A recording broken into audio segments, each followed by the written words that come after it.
السلام علیکم every one. جنت کے پتے ناول کی یہ 39 ایپیسوڈ ہے. چلیے شروع کرتے ہیں. متسم نے جلی ہوئی اطراف والے پزل باکس کو الٹ پلٹ کر دیکھا، پھر ایک بڑے ڈبے کی طرف اشارہ کیا جو اس کے ساتھ گھاس پر پڑا تھا. پہلے فلوٹیلا کے لیے فنڈ دو. اوہ شور. وہ گھاس پر بیٹھتے ہوئے پرس سے پیسے نکالنے لگی. چند نوٹ ڈبے کی درز میں ڈال کر اس نے دیکھا، اس پہ جلی حرف میں لکھا تھا فریڈم فلوٹیلا 2010. وہ مئی 2010 تھا اور اسی ماہ کے آخر تک فلوٹیلا نے غزہ کے لیے روانہ ہونا تھا. یہ بات فلسطینی اب تک بہت دفعہ دہرا چکے تھے. گھاس کے آگے مصنوعی جھیل دوپہر کی کرنوں سے چمک رہی تھی. متسم اس چمکتی دوپہر میں باکس پکڑے کافی دیر اسے الٹ پلٹ کر کے دیکھتا رہا. یقین کرو مجھے کچھ سمجھ میں نہیں آیا، مگر اس ہومر والی پہلی کو حل کرنا آسان ہوگا. ٹھہرو کوشش کرتے ہیں.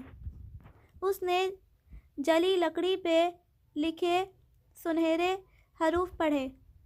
Marked on Homer's doubt I stick with twin sprouts. Homer وہی فلسطینی تھا نا جس کے بارے میں ہیراکلس نے کہا تھا کہ اسے درے مارے جانے چاہیے. اس کے کہنے پر متسم نے سر اٹھا کر خفگی سے اسے دیکھا تھا. وہ شانے اچکا کر رہ گئی. یونانی فلسفہ وہ آخری شے تھی جو اسے دلچسپ لگتی تھی، مگر شاید میجر احمد کا حساب الٹا تھا. ہومر کے شبہات پہ نشان زدہ اسٹک. یہی کسی نشان کی بات ہو رہی ہے. ہومر کے شبہات، مگر کیسے شبہات؟ وہ سوچنے لگا. متسم نشان تو کسی کے لکھے ہوئے کام پہ ہی لگایا جا سکتا ہے نا. تو کیا ہومر کے لکھے ہوئے کام میں کسی کے شکوک و شبہات کا ذکر ہے؟ یہ تو مجھے نہیں پتا، مگر اس کے اپنے کام میں جو حصہ بعد میں آنے والے ناقید کو مشکوک لگتا ہے اسے مارک ضرور کیا گیا ہے. کیسے مارک کیا گیا ہے؟ وہ چونکی کسی خاص نشان سے. مجھے بس اتنا معلوم ہے کہ ہومر کے کام میں مشتبہ حصہ ہوتا ہے، اس پہ اوبیلس کا نشان لگا کر مارک کیا جاتا ہے. کیا ہوتا ہے اوبیلس؟ تمہیں اوبیلس کا نہیں پتا؟ یہ ہوتا ہے اوبلس. اس نے رجسٹر کے صفحے پر ایک سیدھی لکیر کھینچی اور اس کے اوپر اور نیچے ایک ایک نقطہ لگا دیا. یہ تو تقسیم کا سمبل ہے. اس طرح کہو نا. اس نے پزل باکس کی سلائڈز اوپر نیچے کی، یہاں تک کہ پورا لفظ اوبلس لکھا گیا، مگر باکس جامد رہا. یہ صرف پہلی کا جواب ہے حیا. ہمیں ان چاروں کے جواب تلاش کر کے ان میں سے مشترک بات ڈھونڈنی ہے، اس نے یاد دلایا. حیا نے بددلی سے پزل باکس اسے تھما دیا.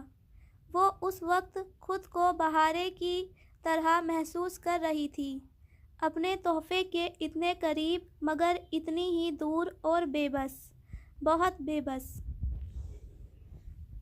شام کا اندھیرا استقلال اسٹریٹ پر اتر آیا تھا. گلی کی رونق اور روشنیاں اپنے عروج پر تھیں۔ وہ اور ہالے کافی دنوں بعد استقلال اسٹریٹ آئی تھیں۔ امتحان قریب تھے سو نکل ہی نہیں پائی تھیں۔ اب نکلی تو ڈی جے کی یادیں تازہ ہو گئی۔ خریدا انہوں نے کچھ نہیں، بس ونڈو شاپنگ کرتی رہیں۔ وہ 8 بجے والے گورسل سے آئی تھیں۔ گورسل کو واپس رات کے 1:30 بجے جانا تھا، سو تب تک ان کا ارادہ خوب اچھی طرح سے جدیسی میں گھومنے کا تھا۔ پہلے تو برگر کنگ میں ڈنر کر لیتے ہیں، ٹھیک؟ وہ اس روز کے بعد جیہان سے بھی نہیں ملی تھی، سوچا اب مل لے۔ تمہاری صلح ہو گئی اس سے؟ وہ برگر کنگ کے دروازے پہ تھے جب ہالے نے پوچھا۔ حیا نے ذرا حیرت سے اسے دیکھا، پھر ہنس پڑی۔ وہ بات تو بہت پرانی ہو گئی، اب تک بہت کچھ بدل چکا ہے۔ وہ مدھم مسکراہٹ کے ساتھ بولی۔ سیاہ اسکارف چہرے کے گرد لپیٹ رکھا تھا اور اس میں دمکتا اس کا چہرہ بہت مطمئن لگ رہا تھا۔ ہاں، لگ تو رہا ہے، ہالے شرارت سے مسکرائی۔ حیا نے اپنا دائیں ہاتھ آگے کیا۔ پلیٹینیم رنگ رات کی مصنوعی روشنی میں چمک رہی تھی۔ واٹ؟ تمہاری جیہان سکندر سے مگنی ہو گئی اور تم نے مجھے بتایا نہیں؟ ہالے خوشگوار حیرت سے کہہ اٹھی۔ وہ دونوں ریسٹورنٹ کے دروازے میں کھڑی تھی، اطراف میں لوگ آ جا رہے تھے۔ مگر ہماری شادی منگنی سے پہلے ہوئی تھی، یہی کوئی 20-21 سال پہلے۔ لمبی کہانی ہے، ڈنر کے بعد سناؤں گی۔ وہ جلدی سے ہالے کا بازو تھامے اندر چلی آئی۔ آج اس نے وہی سرخ ہیل پہن رکھی تھیں اور ذرا احتیاط سے چل رہی تھی۔ جیہان تو 6 بجے تک آف کر گیا تھا، ابھی گھر پہ ہوگا، وہاں کام کرنے والے لڑکے نے بتایا۔ اسے مایوسی ہوئی، مگر اب کچھ نہیں ہو سکتا تھا۔ مجھے پوری کہانی سناؤ۔ تم نے اتنی بڑی بات نہیں بتائی۔ ہالے پر خوش بھی تھی اور سارا قصہ سننے کے لیے بےتاب بھی۔ چلو ٹاکسم چلتے ہیں، وہیں بیٹھ کر سناتی ہوں، وہ ہنس کر بولی۔ چند قدم کا تو فاصلہ تھا، باتوں میں ہی کٹ گیا۔ وہ اسکوائر پر آئی تو شام میں ہوئی بارش سے گیلی سڑک ابھی تک چمک رہی تھی۔ حیا نے بے اختیار اپنے پاؤں کو دیکھا۔ یہیں ٹوٹی تھی میری ہیل۔ اس نے دھیرے سے مسکراتے ہوئے اپنی مرمت شدہ ہیل کو دیکھا۔ لکڑی کی بہت باریک ہیل اب بالکل ٹھیک لگ رہی تھی۔ پھر کتنا خوار کرایا تھا اس نے اس دن۔ سرخ ہیل، سرخ کوٹ، برستی بارش، اسے بہت کچھ یاد آیا تھا۔ آؤ پارک میں چلتے ہیں، ہالے اسے بلا رہی تھی، مگر وہ اسی طرح کھڑی، سر جھکائے اپنی ہیل کو دیکھ رہی تھی۔ لمحے بھر کو اس کے گرد جگمگاتا اسکوائر ہوا میں تحلیل ہو گیا۔ ساری آوازیں بند ہو گئیں۔ وہ بالکل ساکت کھڑی اپنی ہیل دیکھ رہی تھی۔ یہیں ٹوٹی تھی اس کی ہیل، یہیں۔ Snapped there a blooded pine. Blooded یعنی خون، مگر خون سرخ ہوتا ہے۔ سرخ لکڑی کی heel. Split there some tatters divide. اس کی متحر نگاہوں نے ٹاکسم اسکوائر کا احاطہ کیا۔ آفاقی آنسو آسمان کے آنسو بارش نہیں تقسیم ہوتی تھی اس جگہ. روڈ دا ایمرلڈ کرسٹیفائڈ. اس کی نظریں مجسمے کے گرد پھیلے گھاس کے قطعے اراضی پر جم گئیں جنہیں دو گزرگاہیں صلیب کے نشان کی طرح کاٹ رہی تھیں. زمرد گھاس جو مصلوب تھی اینڈ دا فریڈم پیٹریفائڈ. ساکن ہوئی پتھر بنی آزادی.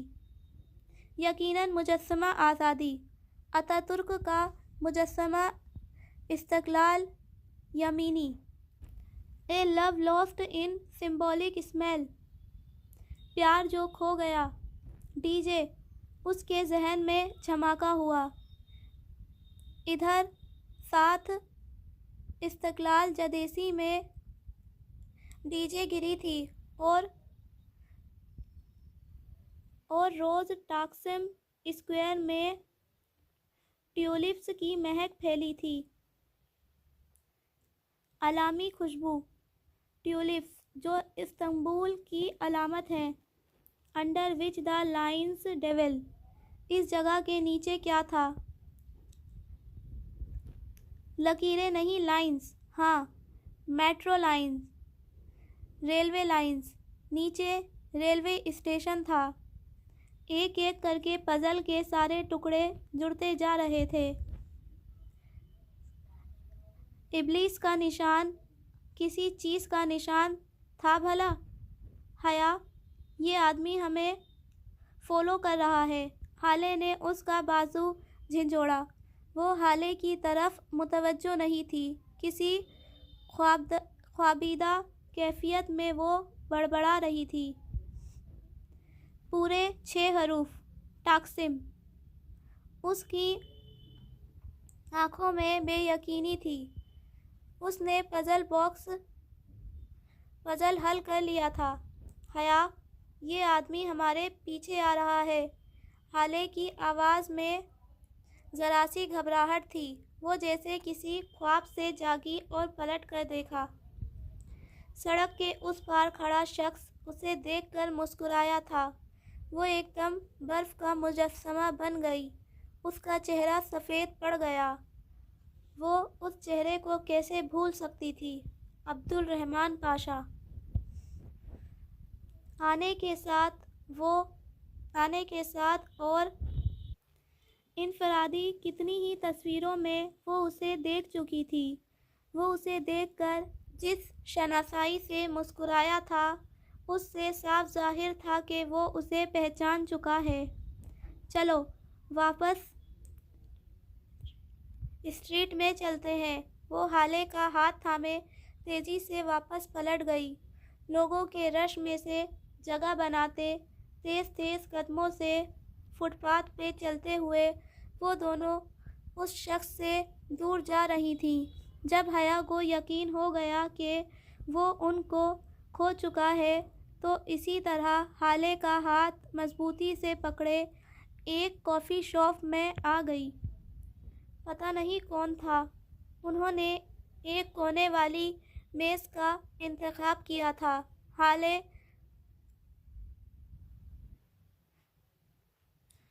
دو مگ گرما گرم کافی کے لے آئی اور اب وہ دونوں آمنے سامنے بیٹھی اس آدمی کے بارے میں تبادلہ خیال کر رہی تھیں. ہاں پتہ نہیں کون تھا. اس نے لاتعلقی سے شانے اچکائے اور گرم کپ لبوں سے لگایا. ایک دم ہی کافی کا گھونٹ کسی تلخ زہر کی طرح اس کی گردن کو جکڑ گیا. اسے سامنے سے پاشا آتا دکھائی دیا تھا. وہ کافی شاپ میں کب داخل ہوا انہیں پتہ ہی نہیں چلا تھا. ہالے وہ ادھر ہی آ گیا. اس نے سر اسمگی کی